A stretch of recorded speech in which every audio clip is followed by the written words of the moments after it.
All right. Wow. It's been a calm, uneventful Halloween day, I think one could say. There was one bit of good news for Philadelphia 76ers out there.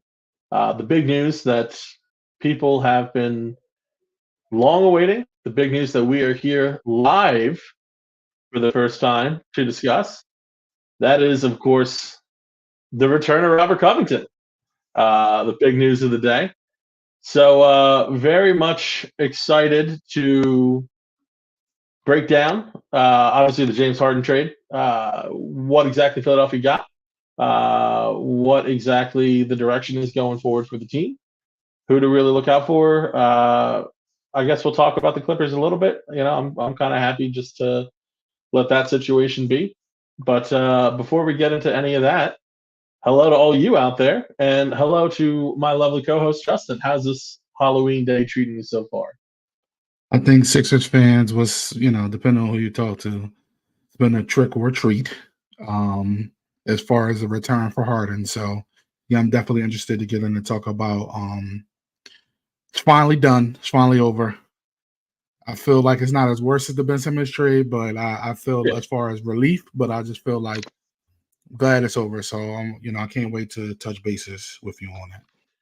yeah. I mean, listen. I'll speak for at least a good portion of the Sixers community. So whether that is Sixers fans, people like ourselves who cover the team and who find themselves in the center, talking to these players, talking to the coaches, watching the game. I think it's a little bit of a treat. Is this the great deal? I don't think that you can say it's a great deal. I think it's I'd call it a very good deal personally. I think that there is some merit to increasing the maybe not increasing the grade, but just value added to the trade being done and over with. I think that that's definitely something that is kind of a boost for the Sixers and for the team, for the cohesiveness of the unit. Everybody out there, in the comments, anyone watching along live, be sure to let us know how you feel about the James Harden trade. We'd really love to hear a lot of your takes, a lot of your opinions, not just on Harden being gone, but on the return and everything there, because we're curious. We want to see what the people are saying. We want to see how everyone's feeling about James Harden being gone. So, Justin, I guess what we'll start with first is, the deal itself. Do you want to run the people through the deal? Yep, I can. And so yeah, Sixers finally completed the deal with the Clippers. Um, the Clippers received James Harden, PJ Tucker, and Philip Petrasev, which I think is very interesting because he we didn't even think he was gonna make the roster initially, but so he was a throw in this trade.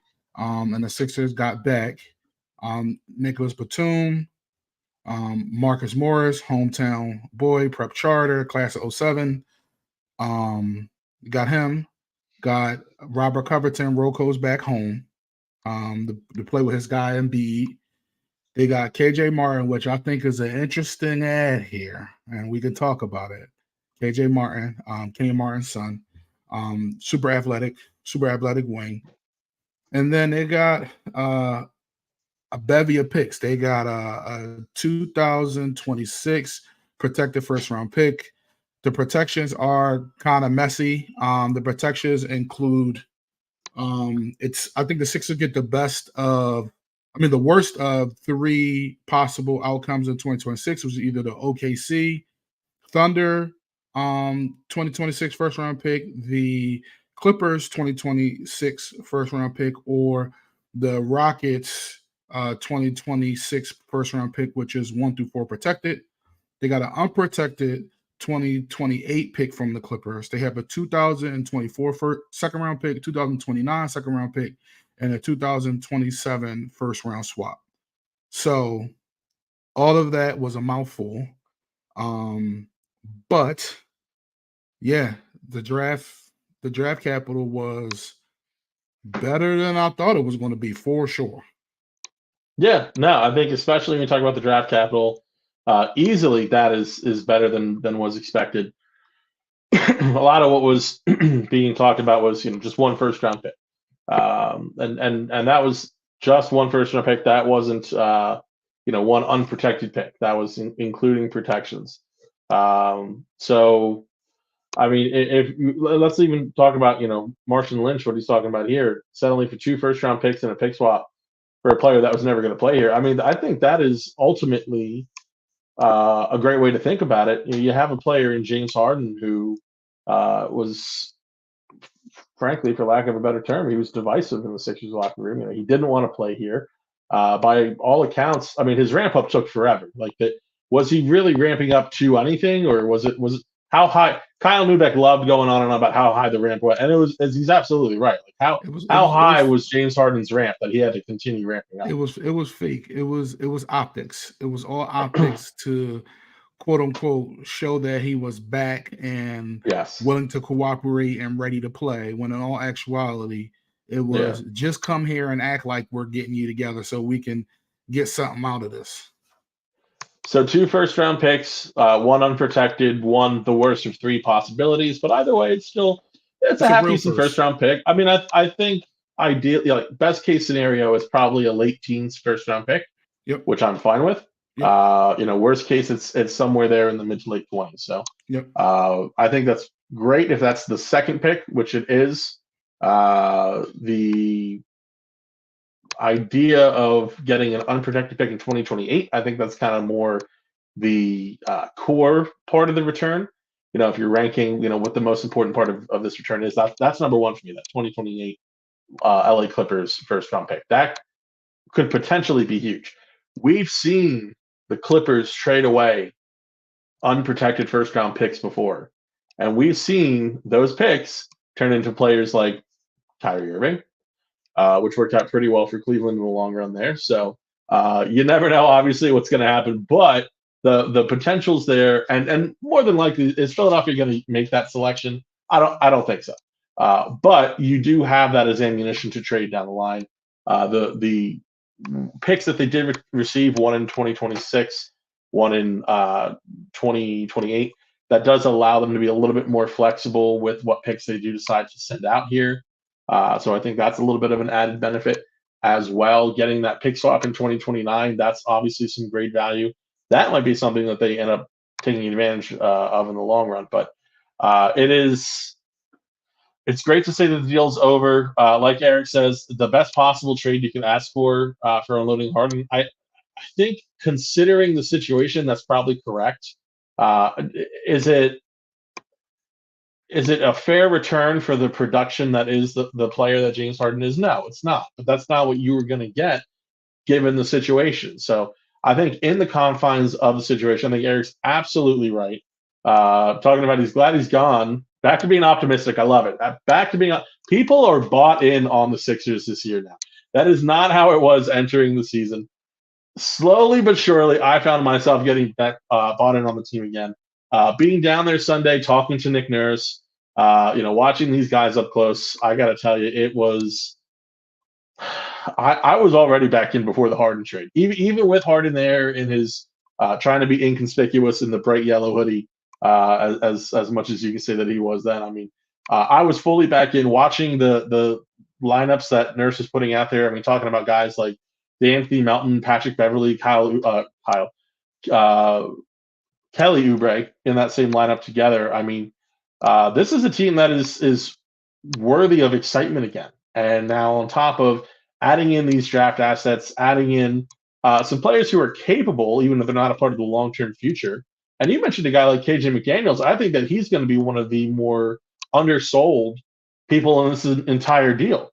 So I think this is definitely something that people should be excited for now going into the future. Excitement is back. Optimism is back in the city of Philadelphia for the Sixers' future. Eric's right. And I think that's something that we should all be excited about. Now, Trey wants to know, should the Sixers hold on to the picks or trade now? So if I'm understanding Trey correctly, what he's getting at is now or hold on to the picks is this season or next. So Justin, why don't you go first and Do you think the Sixers should try and target a star this year for a push? And if so, who might those guys, that might be potentially available be? Or should they hold on to it for the offseason or going forward next year? What's your opinion? Let's get your personal take on the situation. See, I'm in the middle. I feel like if a deal is there to get a star, I feel like you do it. And then maybe you're talking about the right star. I know you have your qualms about How a does certain that fence player. feel under your ass? Give me a I, take, dude. Come on. okay. So this is what I'll say. I would try to get a guy now. And by now I mean this season. And the reason I say that is because you strike while the iron is hot.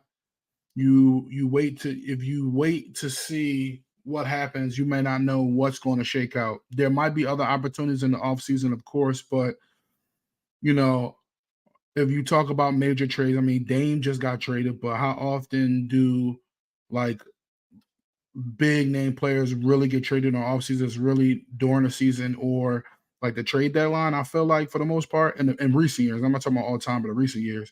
So I feel like you get somebody now.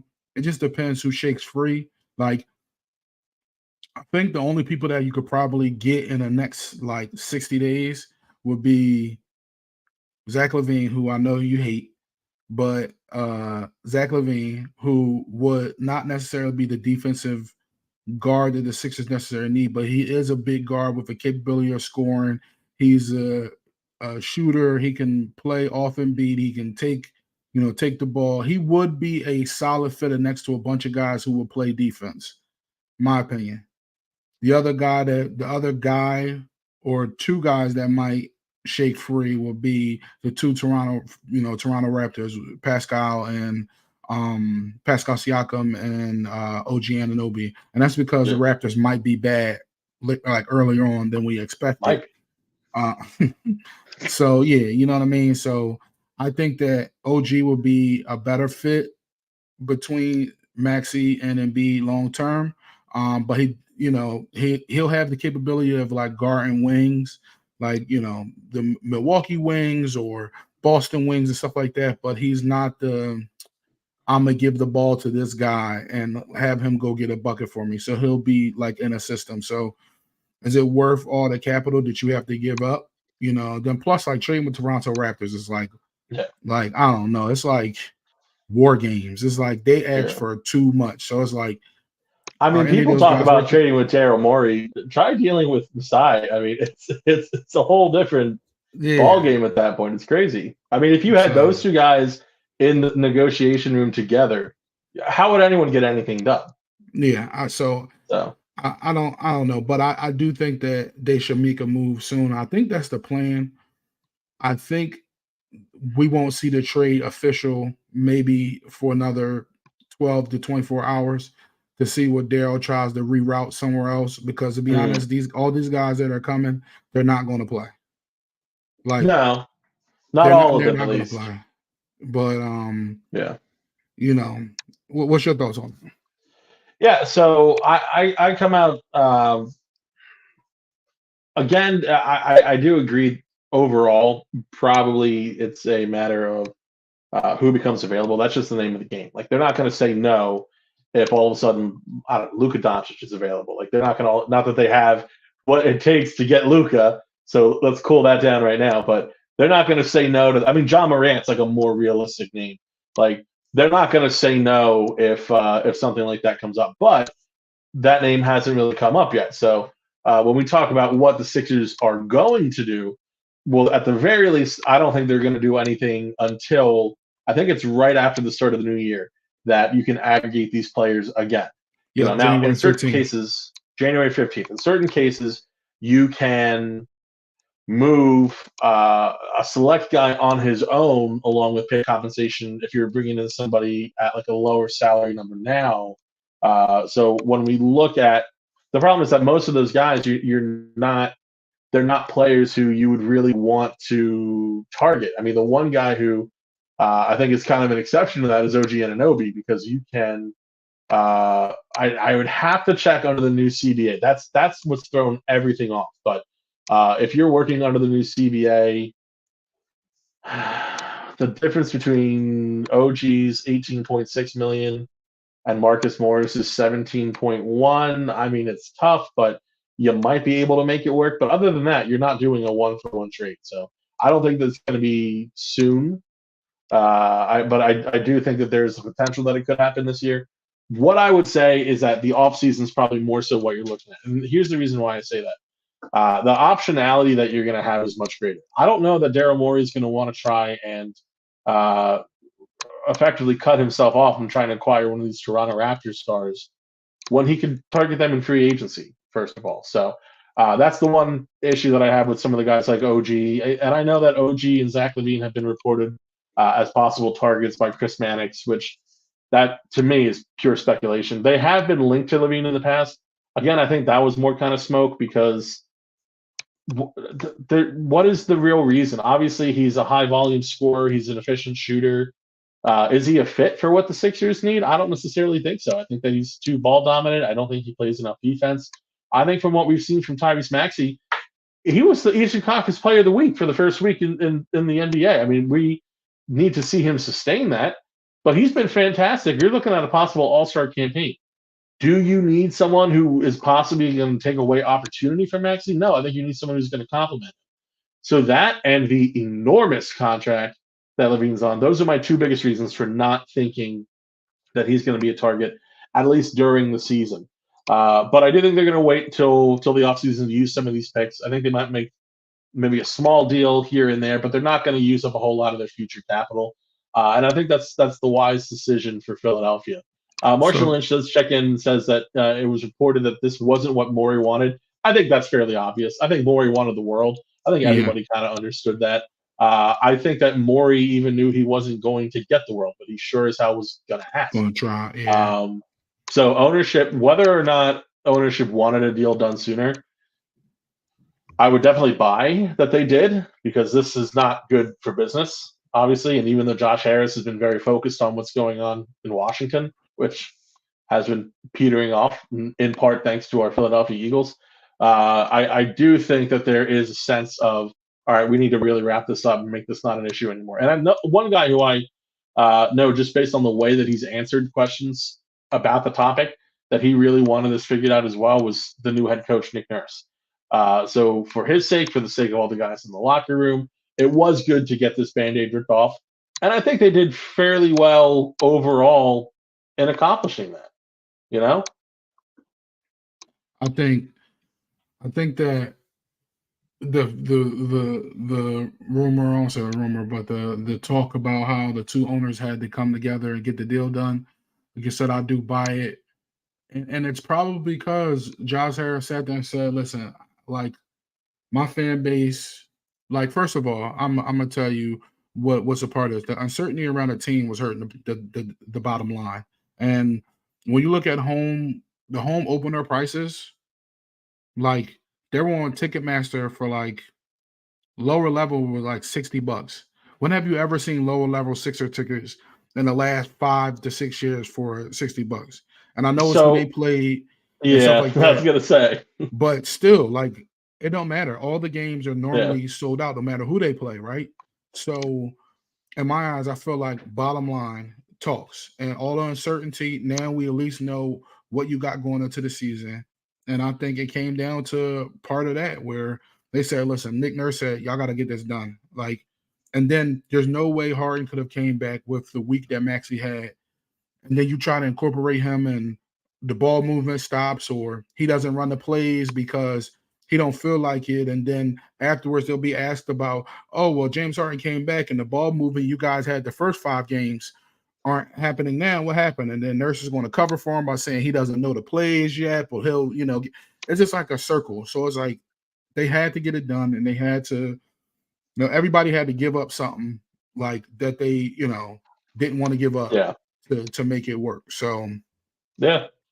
They all had to play well with each other, and I definitely think that it was the right move for everyone in the long run. Shout out to Duck. Duck, obviously a big time PSN pod supporter.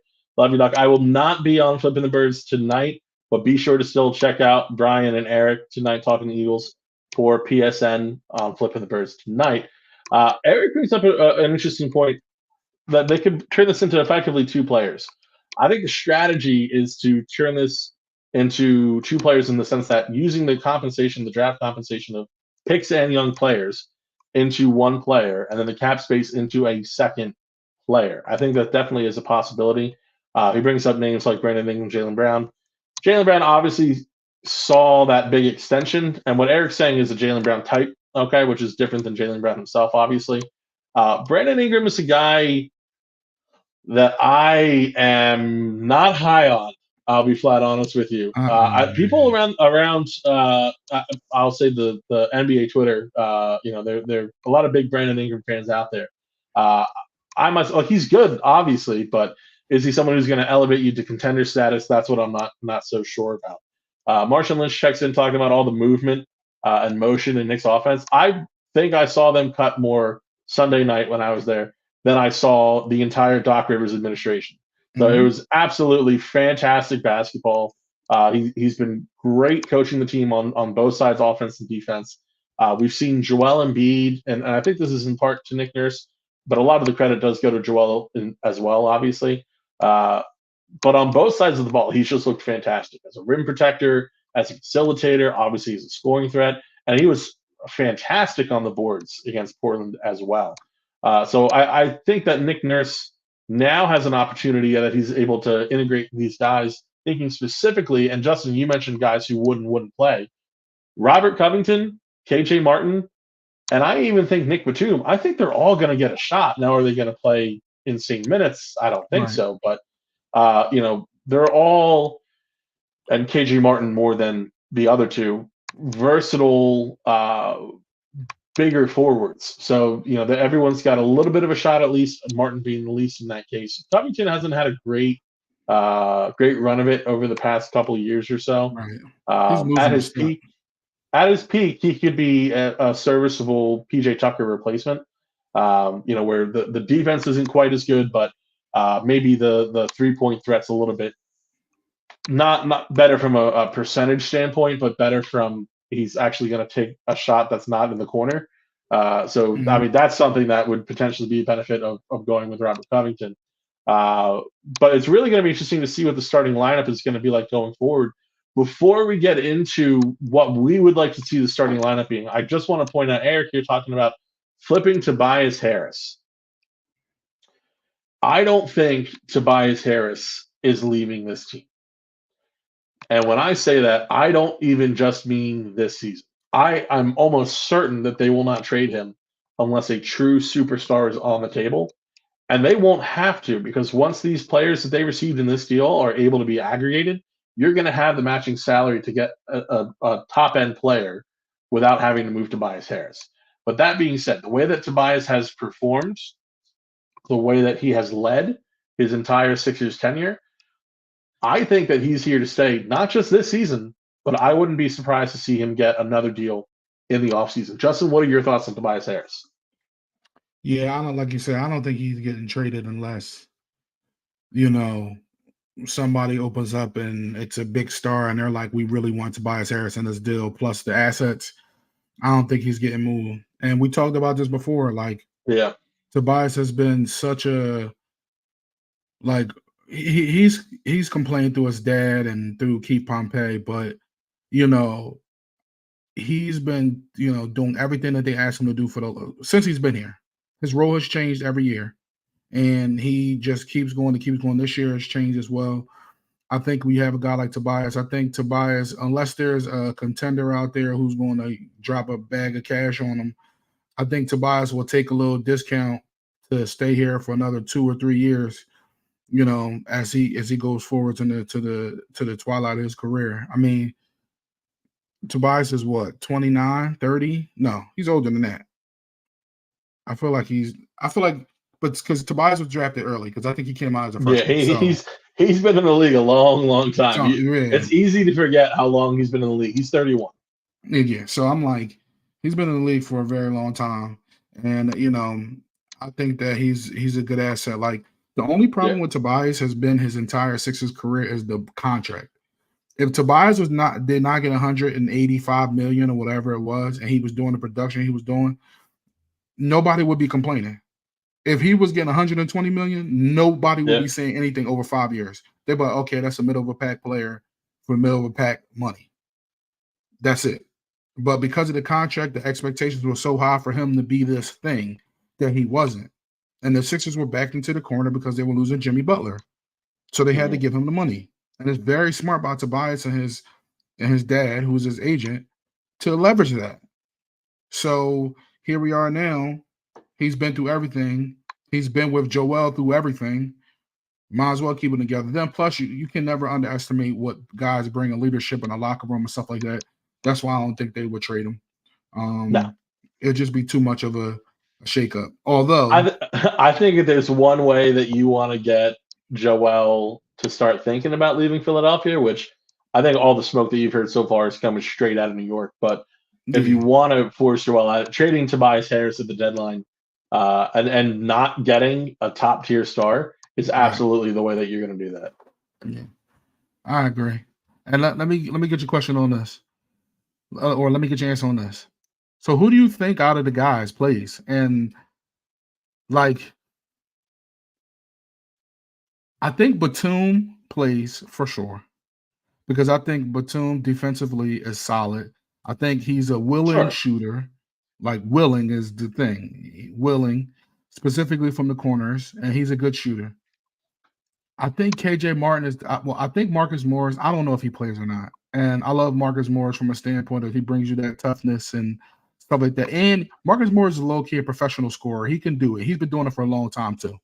So, but I don't know if he's going to play. It's just not enough minutes for everybody. But I feel like KJ Martin is the X factor because he provides that athleticism that also like Kelly Oubre brings, where like imagine a fast break, like Embiid gets a rebound or Paul Reed gets a rebound, whatever, and it's Maxey, Oubre, and KJ Martin running the break. The oops and the possibilities, like he just has so much athleticism. He's getting better at his shot, and he's a secondary rim protector too. So it's just like I think he's an X factor, and I think he fits the mold of the players that Nick Nurse has used in the past, like a Chris Boucher or Precious Achua, like those tweeners where you can use them 3 through 5 and have success while you're doing it. So I think KJ Martin is going to play more than some of those other guys. I don't know what's your opinion on that. I think by the time the season is over, KJ Martin plays more minutes than either of those two guys in a Sixers uniform. KJ Martin is someone who has impressed me in his time. Granted, he's really impressed on a bad team. He's only played 2 games for the Clippers so far, played with Houston before then.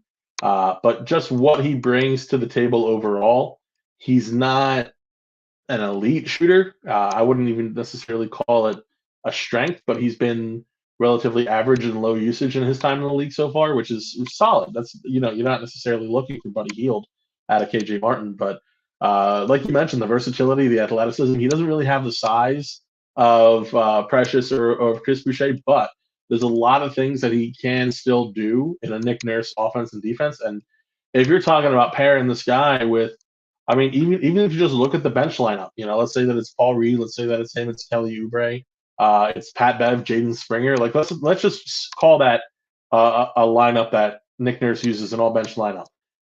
That is one of the most defensively fierce bench lineups across the NBA. I mean, that would be something that I think would cause a lot of nightmares. Like that, it's the antithesis of what we've seen from like the Doc Rivers all bench lineups where not only could guys not score, but they couldn't stop rain with an umbrella. Like there's just not anything that can be done. So to have that ability, I think it's someone that Nick Nurse is really going to enjoy utilizing in his defense. I don't know about what the offensive role is going to look like, but I think that as a cutter, as someone who can potentially work slightly in the pick game, I think that there's definitely room for KJ Martin.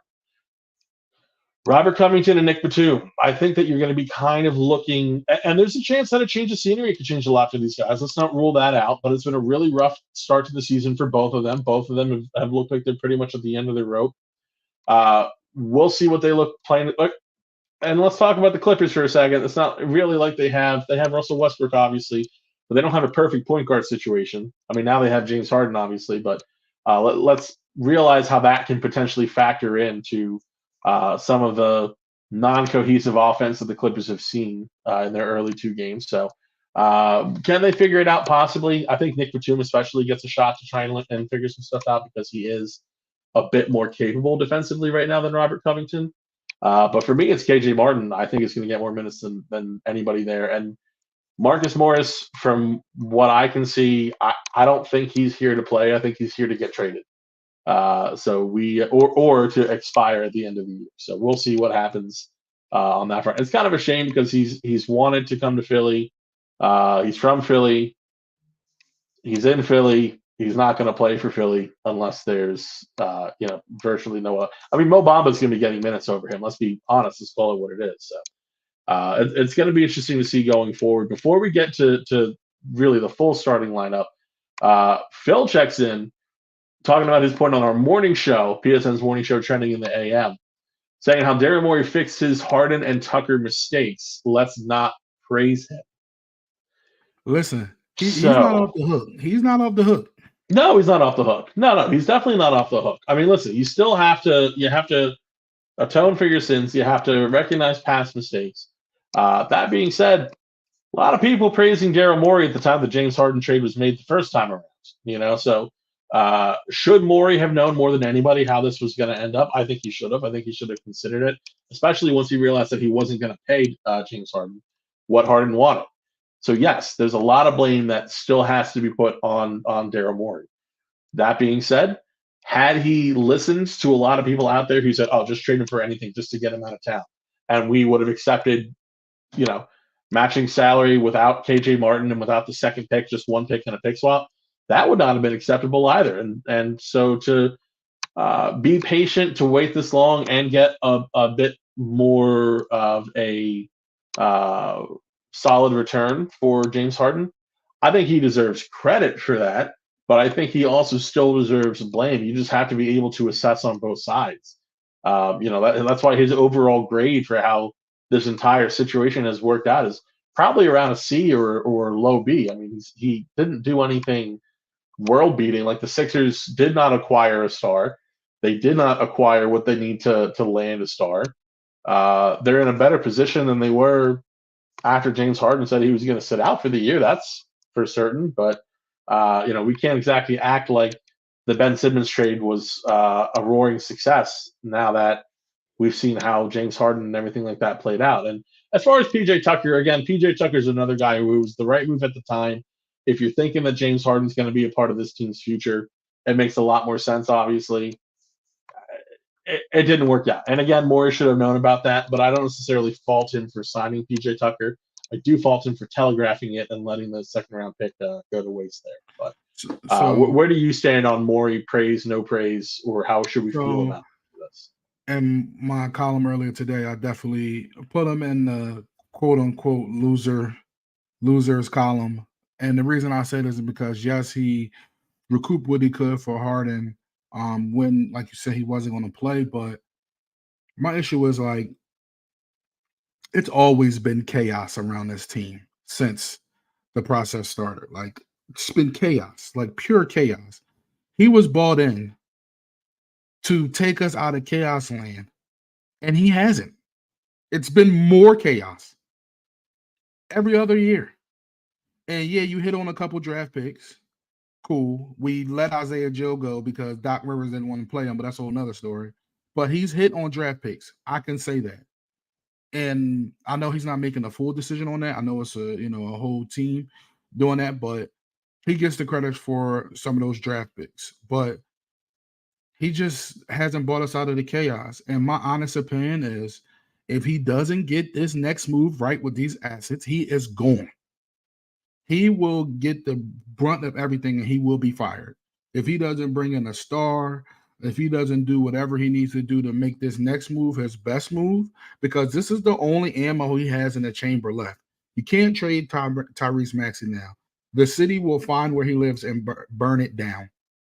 He's already showed Tyrese Maxey has already showed that he's an all-star. He's can be an all-star caliber player, right? And we'll need to see more of what we saw, but we've seen it at him for the last 2 years. You can't trade him. He's the person who will bridge into the future, right? As Embiid goes out of his prime and we get into Tyrese Maxey prime. So you need to find somebody that fits. If he can't do that, and Embiid requests out next summer or whatever, or during the trade deadline next year because it's just not working, he's out of here. And that's where I'm at with it. Like he has to like bring some stability here because other people look at this team as like a joke. And that's maybe why stars may not want to come here in the first place. It may not even have to do with Joel. It could be that just front office has been a joke. So that's why I stand, with Morey, and I say that with the utmost respect. But I say that with the utmost respectfully. But you got to do something, big dog. I'm saying this with the utmost respect. When I see you, head nod, but I'm saying this with the utmost. You got to do something because right now, like there's a whole bunch of people who have new optimism for the team who didn't have it 24 hours ago. You can't let them down. Yep. You got to strike and you got to make a good move. And I'm not saying the hard move was a bad move. Getting James Harden for Ben Simmons was like, yo, we fleeced them. Oh, sure. Do you remember the national reporting on that trade?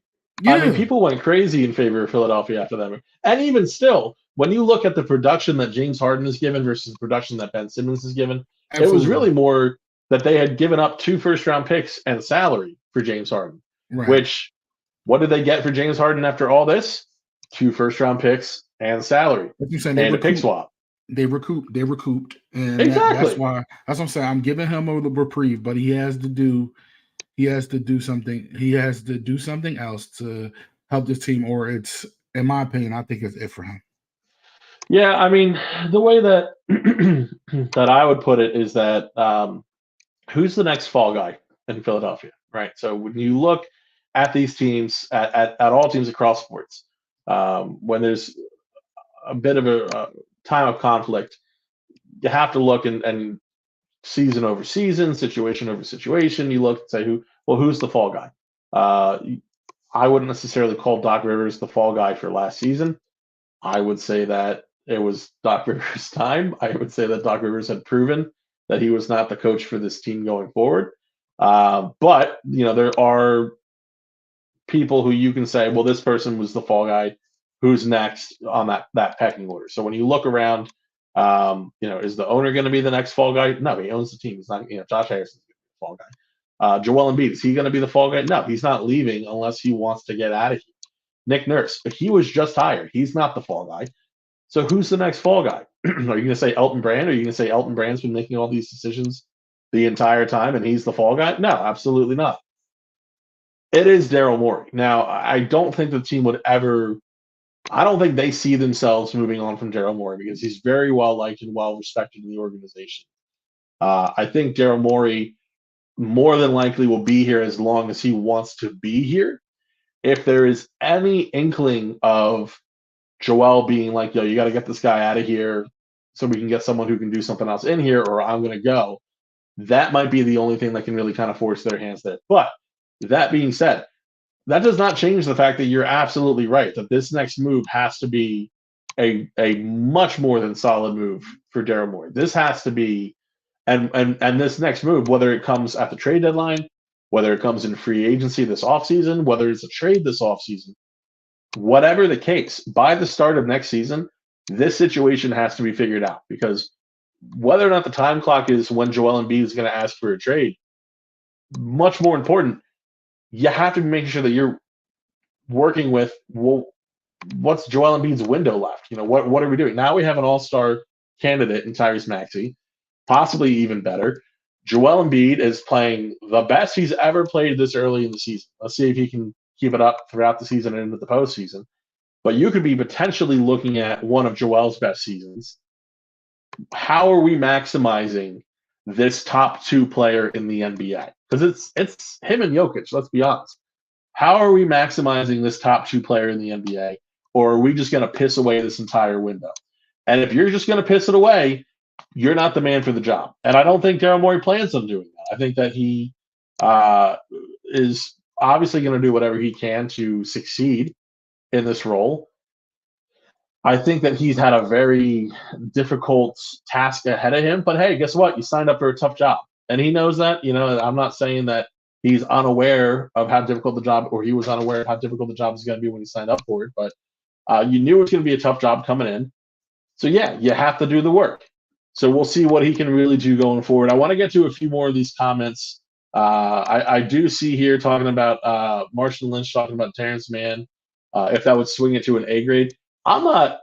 I like Terrence Mann. I'm not that high on him. I don't think this changes it to an A. Like if you swap out Nick Batum and put in Terrence Mann, I still don't put this at an A. Like would it have been a better deal? Absolutely. But the thing for me is like I don't even think they wanted to keep Terrence Mann if they got him. Terrence Mann, I'm pretty sure they were trying to think of like, well, we can swing him for another pick. So that's probably the mentality that you're using if you're the Sixers front office. So the fact that they got the second first round pick anyway, I think they're fine without it, without Terrence Mann, if I'm being flat honest with you. Like, would they have preferred him over Batum? Sure, but from a value standpoint, I think that they're perfectly fine there. Doug, absolutely shout out, enjoying the show. Doug is not a basketball guy, not a Sixers fan. However, he's having a good time, like hopefully the rest of you are. I know I'm having a great time talking Sixers basketball, Justin, or should I say Peter B. Parker. Absolutely. Thank you all for hanging out. Let us know who you think the standout of this trade is going to be, if it's KJ Martin, if it is Nick Batum, Robert Covington, if you think Marcus Morris is going to have a resurgence. But, really going forward to the season, the next question is, well, who's going to be in the starting lineup? The obvious guys are Maxey, Embiid, Harris. I think DeAnthony is not leaving the starting lineup right now. So who's going to be in that second forward spot? Tobias ideally is playing power forward when he's at his best position in basketball. You don't have to play him there. Obviously, they haven't been playing him there, but do you play Tobias at the 4 and a guy like Nick Batum, Kelly Oubre, KJ Martin at the 3? The problem is that they have a lot of redundancy at the power forward now because Nick Batum, Robert Covington, KJ Martin, Tobias Harris, all their best positions right now is power forward. So what's the starting lineup that you would roll out there Thursday night against the Toronto Raptors, Justin? I would probably go with the 4 knowns, of course, Embiid, Maxey, Melton, Tobias. And I think my fifth starter, it's so many options, but first thing before I say all this, it's not Kelly Oubre, and not anything against him, but I think he's working well off the bench in that 6-man role. Also gives him he plays with the starters a lot, but also gives him free reign coming off the bench where he can get his shots and do his thing. Clearly he's a scorer. He's a 20-point scorer last year. He can put the ball in the hoop. I'll keep him in his role that he's successful in now. I wouldn't be surprised, but I will keep him in that role. But I think that it'll be Robert Covington in there. They'll want Covington guarding the 3s and the 4s, whoever's probably. And actually, at this point, Tobias is a way better defender now, but they'll probably have Covington starting out on the better forward and put Tobias, on the other guy. But I think Covington will wind up being a starter because he has familiarity with Joe, and we know he'll shoot the 3 from the corners and launch from the corners, and we know that he won't be a complete zero on offense. And that's the one thing about PJ Tucker where I'm just like, he came alive in the one game against Boston and a couple games in the playoffs. He's done his thing, but this year he's just been a complete zero. He hit a couple threes the other night, I think 1 in transition, or maybe 2 in transition. But I seen where it was one pass he got in the middle, he had rolled from the corner to the middle of the floor because they trapped. And instead of putting a layup up or a floater, he just passed the ball to the corner and was mad that Melton or whoever didn't slide to the corner. And it's bro, you had a layup. And it's just you can't have, it'll be way better to have somebody that's not on offense that's a complete zero on offense. But I think it will be probably Covington that will get the original start. And then if it doesn't work out for Covington, I think you'll see Batum in that spot. What's your thoughts? Yeah, here's where I agree with you. I do think it starts at Covington, and I think that's mostly pedigree. I think that's He's been starting in LA. He's been a starter for some time. He's a very uh, agreeable type of player. That 3-and-D type. Obviously, he's kind of aging out of that, and you have to really see how he can still perform because both he and Batum have struggled this year, as I mentioned. Um, I think to start, you see Covington, getting the start.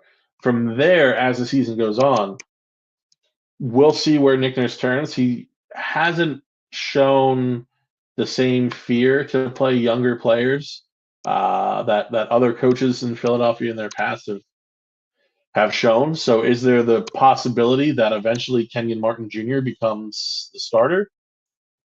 I think that's a possibility. Maybe past the trade deadline, if they don't make a move that brings in another quality three, then yeah, I think that's a possibility. On the Kelly Oubre front, I know there's going to be a huge start Kelly Oubre movement. A lot of people are going to want to see Kelly Oubre in the starting lineup with how well he's played so far this season. I'm not ready to put him in the starting lineup only because I don't want to mess up his not only, but I don't want to mess up his 6-man of the year campaign. First of all, second of all, he's been fantastic. It is working.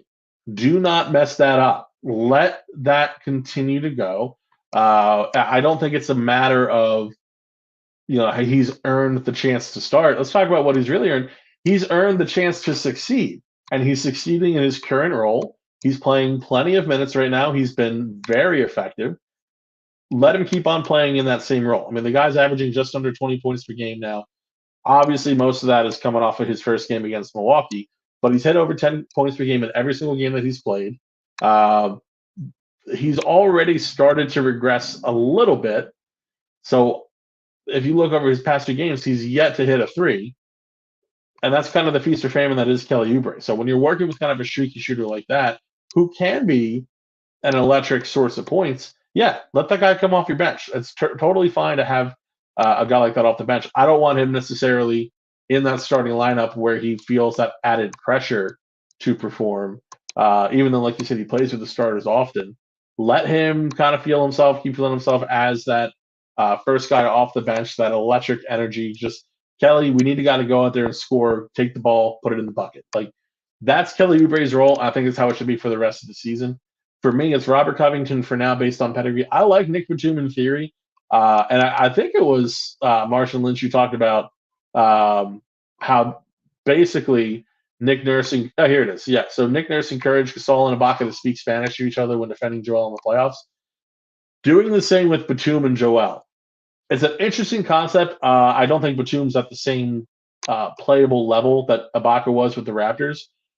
But I do think that there is an advantage there that you don't necessarily have with Robert Covington. Now, with Robert Covington, you have the advantage of familiarity with Joel Embiid. So either way, you can't really go wrong. But there's potential here. There's a lot of different optionality. I don't think that we're going to see a set starting lineup right from the jump. I think we're going to see a couple different looks, at least to start and figure out what works, what doesn't. We've seen that already with the bench rotation. With Danny Green getting minutes in the first game, with Jaden Springer as well. Then it was Danny Green, Daniel House, and then it was Jaden Springer and Daniel House. So I think that's kind of what we're going to see is more kind of Nick Nurse playing with the pieces a little bit, seeing what fits, and really just going from there to see what the best fit is in the long term is. But I know this for pretty certain. I don't expect it to be Marcus Morris. So that's the one guy who we haven't really talked about. I do think that he's going to be really good for this locker room. I am excited to see him on that perspective, but it's more so going to be that kind of background impact for Morris. For now, probably Rocco or Batum, and then long term probably KJ Martin, assuming that they don't make a deal at the deadline. But of course, we'll see what happens there. So we're coming up against it at the 8 o'clock hour here. Obviously, I don't want to distract anyone from Flipping the Birds, which is set to start soon for PSN. So I advise anyone who's still with us in the live chat to make your way over to Flipping the Birds. You want to check out Brian, you want to check out Eric talking about the Eagles' victory over the Washington Commanders. As far as us talking about James Harden, the outlook for the Philadelphia 76ers, check out PhillySportsNetwork.com. Justin, along with the rest of our great writers, definitely have put out a lot of great content on it so far, and we're going to be putting out a lot more great content on to follow. But don't forget to follow Still Processing on Twitter at ProcessingPod76. Don't forget to like and rate on Spotify. Absolutely, please. Subscribe to Philly Sports Network. Like this video. And really, thank you so much for sticking around with us in the chat. It was great. We're going to do a lot more of these live shows. We have a lot more fun talking to you guys. We love talking to each other, but we have a lot more fun talking to you guys also. So thank you so much for joining us today. Thank you from myself. Thank you from Justin. Thank you from Philly Sports Network. And guys, listen, the era is over. James Harden is no longer in Philadelphia. And it all starts. The new official start of the Sixers season starts today.